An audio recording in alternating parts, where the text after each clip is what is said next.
சாதி சான்றிதழ் வழங்க கோரி பிள்ளைகளை பள்ளிக்கு அனுப்பாமல் பட்டியலின மக்கள் மதுரை ஆட்சியர் அலுவலகத்தில் காத்திருப்பு போராட்டத்தில் ஈடுபட்டுள்ளனர். இது பற்றிய விவரங்களை எமது செய்தியாளர் ஜெகநாத்திடம் கேட்போம். ஜெகநாத், வணக்கம். ஆட்சியர் அலுவலகத்தில் தற்பொழுது நிலவும் சூழல் என்ன, விவரிங்க. வணக்கம்.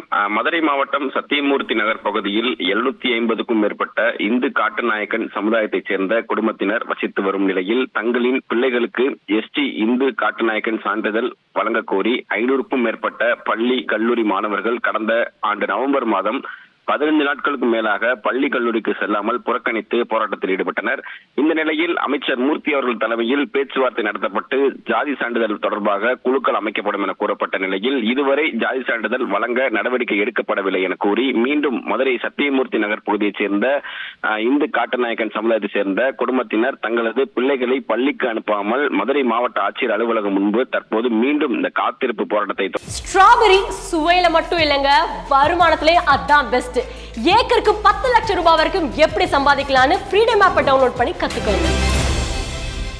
தொடங்கியிருக்கிறார்கள். சாதி சான்றிதழ் இல்லாத நிலையில் தங்களது பிள்ளைகள் படிப்பை தொடர முடியாத நிலை உள்ளதாகவும், ஆனால் அரசு அதற்கான நடவடிக்கைகளை தொடங்கவில்லை என சத்தியமூர்த்தி நகர் பகுதி மக்கள் தற்போது குற்றச்சாட்டுகள் கூறி போராட்டத்தில் ஈடுபட்டுக் கொண்டிருக்கிறார்கள் என்பது குறிப்பிடத்தக்கது. தகவல்களுக்கு நன்றி ஜெகநாத்.